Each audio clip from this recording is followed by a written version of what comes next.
with common collector amplifier. So we've looked at gain, we've looked at input resistance, output resistance, we've looked at swing.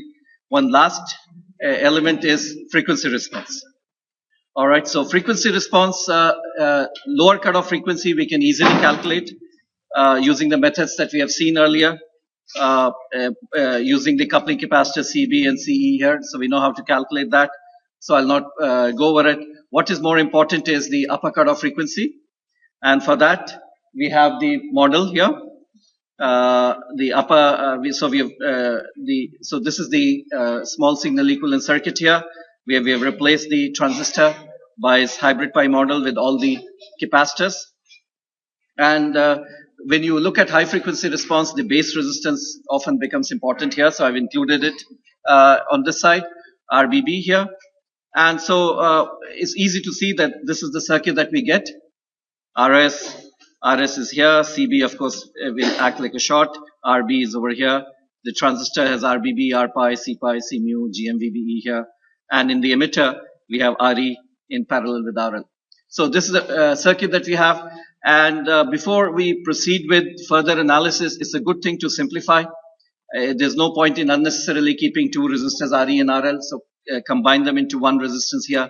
Similarly, there's no point in keeping RS, RB, and RBB here. What you could do is take a Thevenin's equivalent at this particular point, and therefore, your circuit becomes simplified. So what happens is RS here, RB here, and RBB here can be combined into one single resistance by taking Thevenin's equivalent here, and RE and RL are combined together.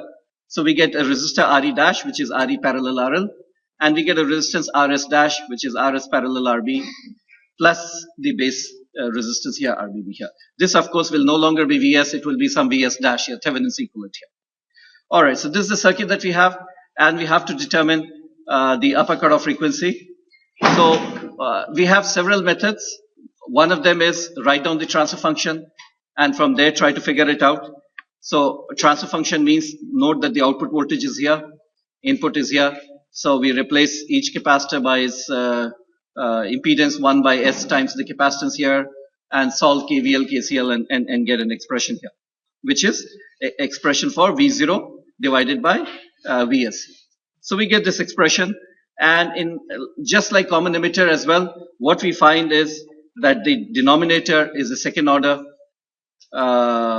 in S here, and we have something in the numerator also. So what it implies is a second order function here implies that we have two poles, and something here implies a zero.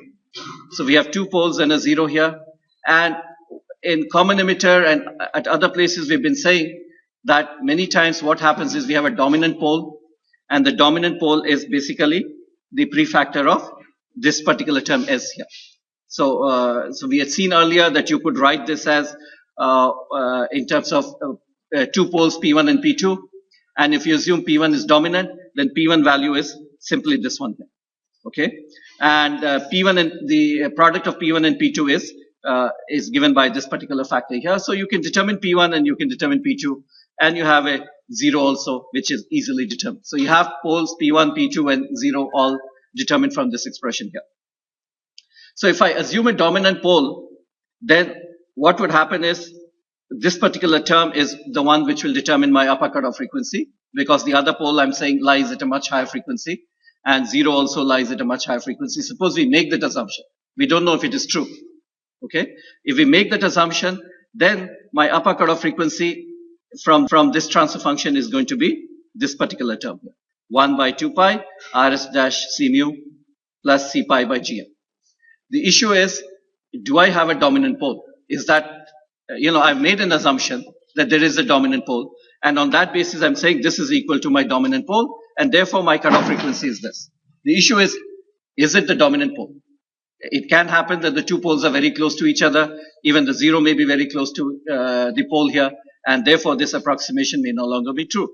So let me add, if you do the open circuit time constant, you'll get a similar expression here. Okay, so open circuit time constant, what you would do is you would say, well, let me take C pi first, and C mu I'll open circuit, and then let me calculate what is the resistance seen by C pi.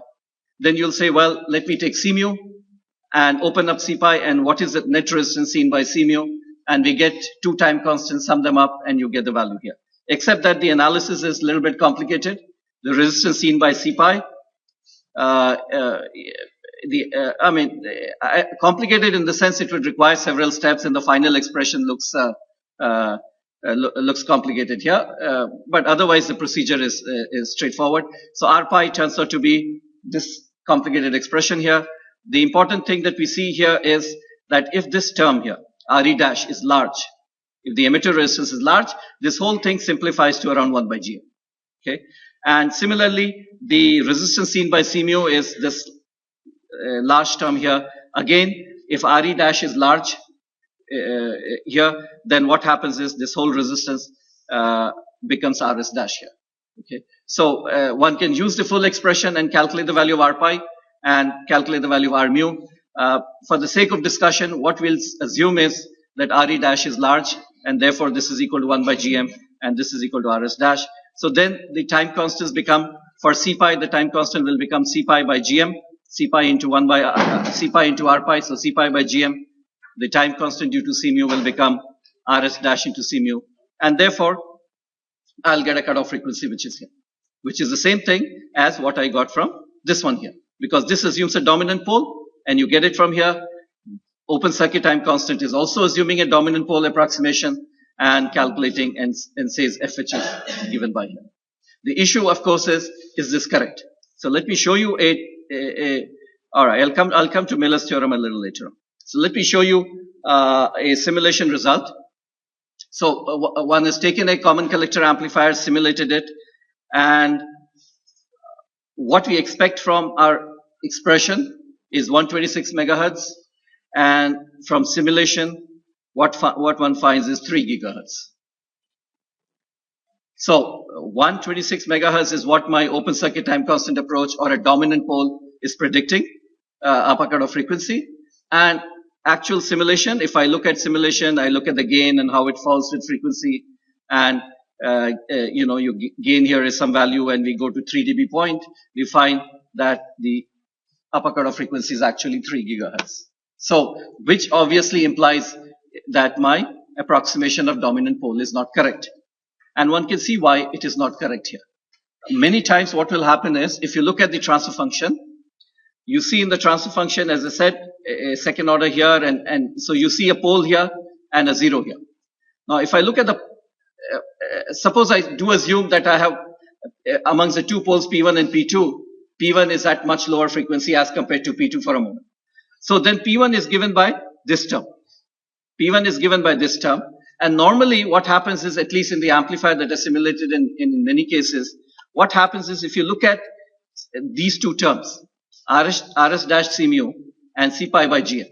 C pi is several times larger, order of magnitude, 40, 50 times it can be larger than C mu. So C pi is much larger than C mu, and Gm, 1 by Gm is 1 by Gm, because Gm is 1 by Gm gives us what? It's a small resistance here. But what may happen is that this term may turn out to be larger than this particular term. That is the difference between Rs dash, for example, Rs dash, if you look at where is Rs dash coming from, go back and see Rs dash here, is coming from, basically Rs dash is Rs parallel RB in series with RBB.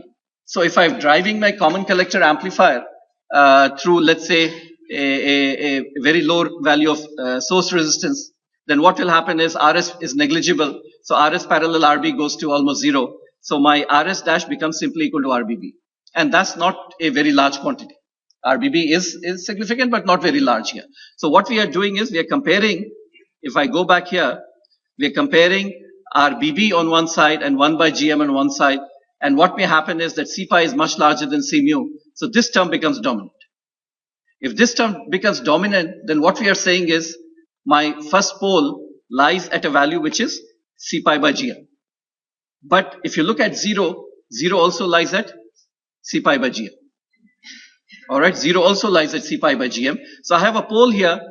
This pole P1 may lie at a much lower frequency. Let's say it lies at, if I look at this value here, suppose C pi by Gm gives us a pole at 126 megahertz.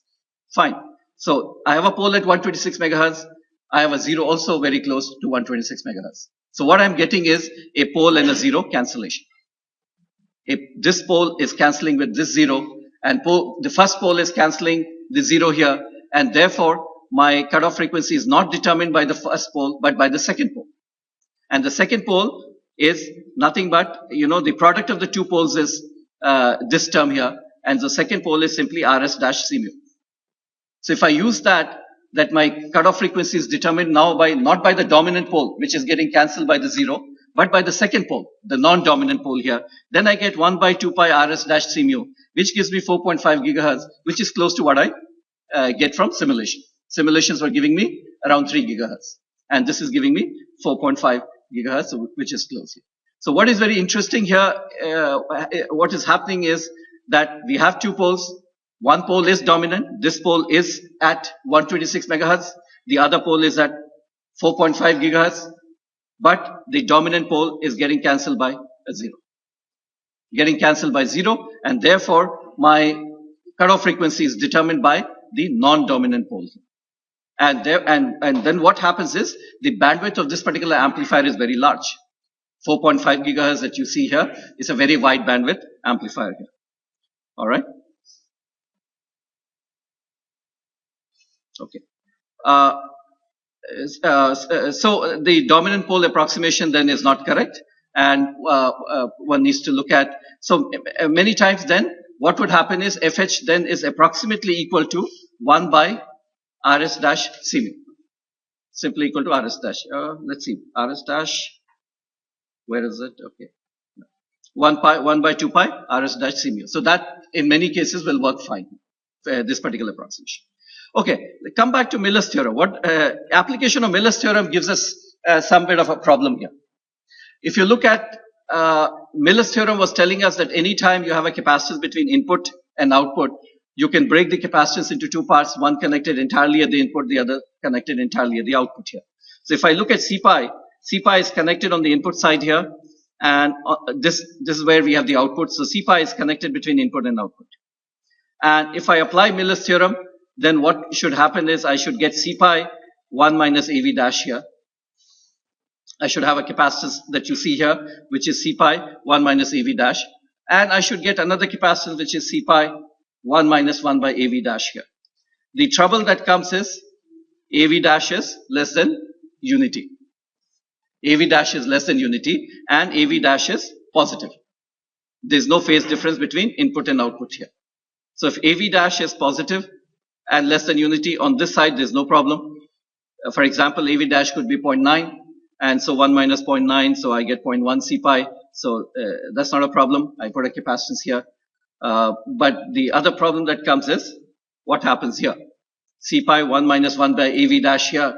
So if I put 0.9 here, I start getting a negative capacitance here. A negative capacitance, so that begins to look unphysical.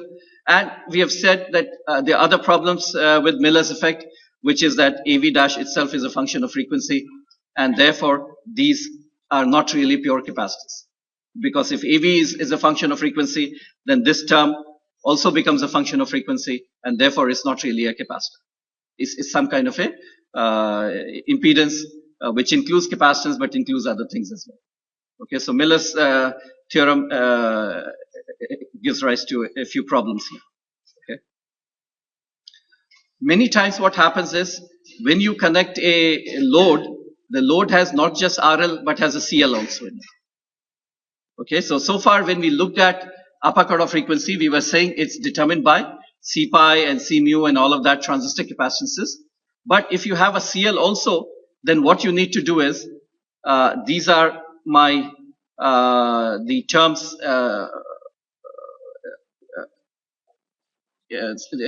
This term actually should not be there. C pi by GM here.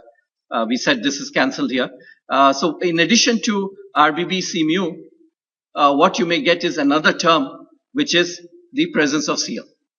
The CL will give rise to another time constant. So you can see here the CL sees RL, and in addition to RL, whatever is the resistance seen from here, which is R0. So there is a term R0 parallel RL into CL here. Now note, this is an external capacitance. And so far we have been saying external capacitors like these contribute to lower cutoff frequency here, right? But you can see here CL is going to contribute to your upper cutoff frequency.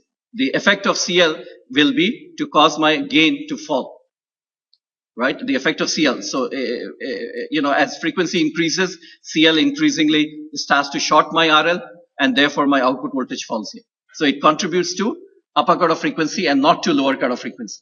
Okay, so just because a capacitor is on the external side doesn't really mean that it will contribute to lower cutoff frequency. In this case, it contributes to upper cutoff frequency, and therefore a time constant to this one can be added to the other time constants to get a better estimate for upper cutoff frequency. And many times what would happen is if CL is large, this term doesn't matter, RBB, C mu, your upper cutoff frequency may be determined entirely by this particular part.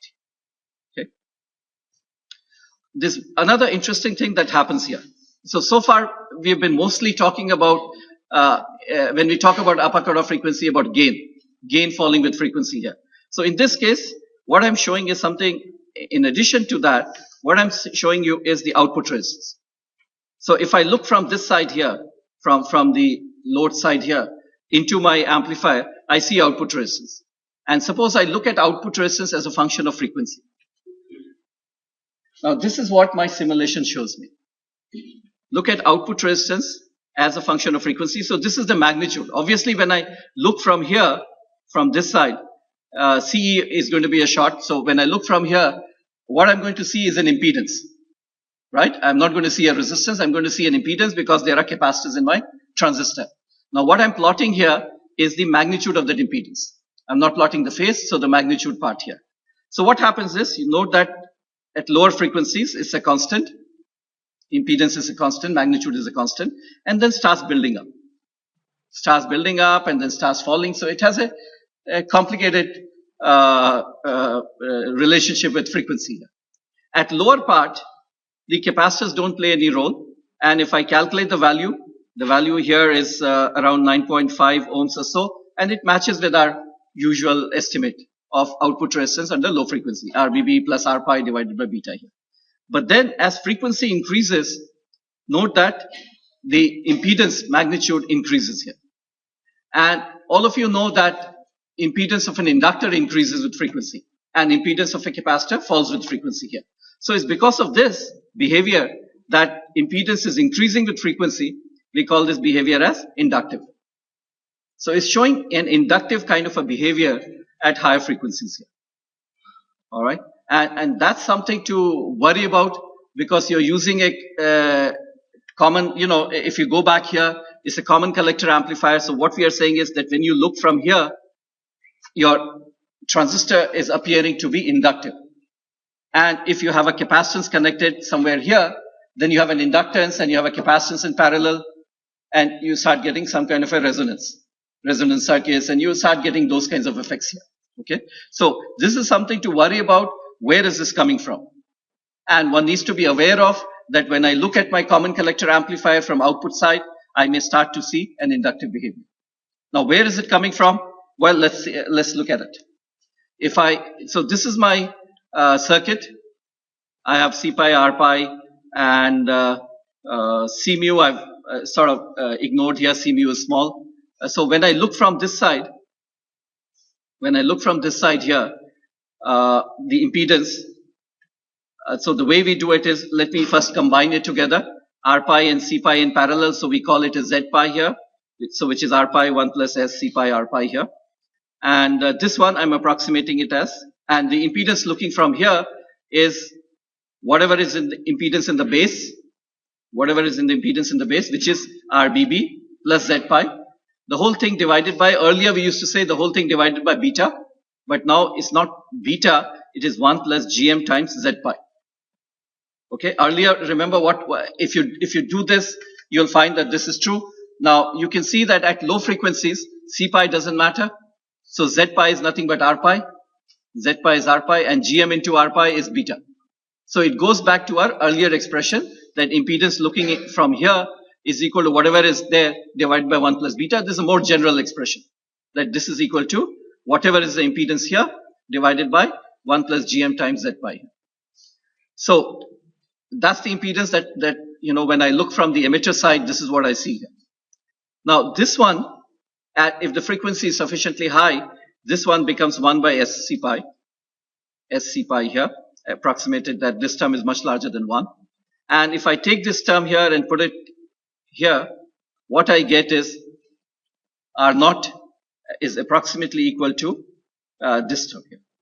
1 plus, so one is simplifying here, Z pi is 1 by SC pi here, and similarly Z pi is 1 by SC pi here, taking GM out and all that. So approximately you can show that output resistance is 1 by GM, 1 plus S RBB into C pi, and 1 plus S C pi by GM.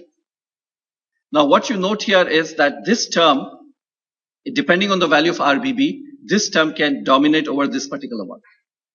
Okay, and this is the term that you see here now. You have, so I should not call it R naught, I should call it Z naught, output impedance. And there is a term 1 plus S something.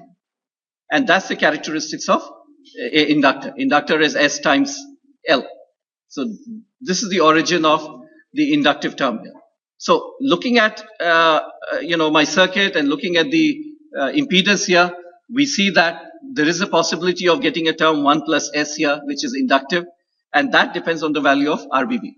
If I have a large RBB here, the inductive term becomes important here.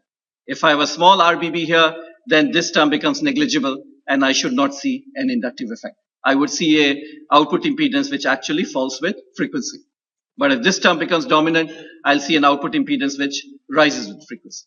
And one can see that, if I go artificially and change the value of RBB, note what happens. This is the output impedance. If I put RBB equal to 0, I don't see any such inductive effect here. I have actually the value which falls with frequency here. As I put RBB equal to 100, 200, 300 and all that, you can see it becomes more and more problematic here. So this term becomes larger and larger here. Okay.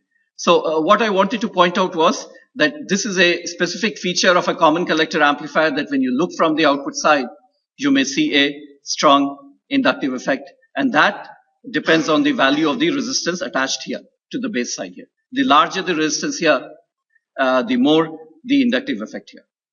100, 200, and so on and so forth here. And of course, it's more complicated. It comes down also. These are based on approximations. There are other effects also. So eventually it comes down also. Yes. CMU doesn't have, CMU will be here. So what will happen is CMU will come between this point and ground, right? So these are approximate expressions to show you where is the inductive effect really coming from, okay? And that's why, as I said, there are other effects which are not coming into this here, and therefore this behavior is more complicated, right? But this is pointing out the importance of RBB here as the main source of what causes an inductive effect to appear over here. Okay. All right. So let me wind up our discussion related to common collector. So this is sort of a summary of some of the results of common collector amplifier, where we are contrasting common collector with common emitter. Both the transistors are biased at the same collector current, 3.4 milliamperes here. Common emitter amplifier, this is also biased at 3.4 milliamperes here. Collector emitter voltage is 6.5. Collector emitter voltage is smaller here because there's a drop that takes place across RC as well here. Okay. All right. So both are biased at the same collector current, and you can compare the two amplifiers. Common emitter gives you a gain, large gain. This, of course, gives you a gain close to unity. Input resistance, you can see here, 0.82. This gives you a order of magnitude at least larger input resistance here. Output resistance 2.2K, output resistance 9.5 ohm. So we know that common collector amplifier specializes in giving you large input resistance and small output resistance. That's the specific characteristics of common collector amplifier here. The other one is this amplifier suffers from distortion. We've seen that harmonic distortion. You get a swing of only 0.39 and you have 2% harmonic distortion. This one is a very linear amplifier. V0 is basically equal to Vs. Gain of 1 says V0 is equal to Vs, so it's a highly linear amplifier, and you note that harmonic distortion is very low. The other one is We just saw that upper cutoff frequency is very high. It's a wide bandwidth amplifier. FH is 3.1 gigahertz here. Compare that with the upper cutoff frequency here. Okay. And lower cutoff frequency is also better. And the reason being is if lower cutoff frequency is determined by this capacitor. And what happens is in this case, this capacitor sees a very low impedance looking into the emitter. In this case, that is there. Of course, looking into the emitter is very low. But in addition to that, a load impedance also comes into picture. This RL also comes into picture here. So lower cutoff frequency is also pretty low here. So what you see is an amplifier with a gain of 1, high input resistance, low output resistance here, highly linear amplifier, highly linear here, and very wide bandwidth amplifier, right? So what it means is basically that if you have a common emitter amplifier and you attach a common collector amplifier in series with it, right? So if you have a common emitter amplifier followed by common collector, what would happen is the bandwidth will be, this stage will not affect the bandwidth of the overall. Bandwidth will be determined by still common emitter because this is a much lower bandwidth. This is a high bandwidth here. The swing will not be affected by common collector. Whatever is the swing here that you get, it will easily pass to the output side without distorting it. So in terms of, bandwidth, it's like transparent. Whatever is the bandwidth of the previous stage, it allows the same bandwidth to pass through. In terms of swing, this is also sort of transparent. Whatever swing you will get here will pass through from here onwards to the output side here. And but what it will provide if you attach this amplifier after this one, what it will do is it will provide you with low output resistance. Similarly, you can take an amplifier and put it before this one, and therefore it will provide you with a large input resistance and leave almost everything else unchanged. The gain will remain the same, determined by common emitter amplifier. The bandwidth will still be determined by common emitter amplifier, and the other things also. So it's a useful stage. You can put it after a common emitter stage here. You can put it before a common emitter stage here and boost up the input resistance or lower down the output resistance here. Okay. And it doesn't affect the other characteristics because it's a very wide bandwidth amplifier. Doesn't affect the bandwidth, and it doesn't affect your swing also because it's a highly linear amplifier. So it's a very useful stage. This one we have said earlier. This one it's not a very useful stage because you require a large current to achieve a large voltage swing. So what you should do is replace it by a current source here. So a better way of making a common collector amplifier is to bias it using a current source here, and you can see the comparison. This requires 25 milliamperes to give you 6.5 volt swing. This requires 2.6 milliamperes only to give you 6.5 volt swing. Okay. So there is more to common collector amplifier, which we will look at in the next series of discussion. So far, we have looked at common collector amplifier from the point of view of input, output resistance, gains, swing, distortion. There's another very important part which is left here, is that this stage is often used at the output. And when you use it at the output, you're delivering power to the load. And when you deliver power to the load, one very important parameter is how efficient is this amplifier. So you take power from the supply and you deliver it to the load. And then the issue becomes is how much power, what fraction of power does it deliver to the load, and how much is lost in the amplifier itself. So that becomes a very, very important part here, and that's the subject of our next discussion here. So any issues related to common collector before I go on to a discussion related to efficiency?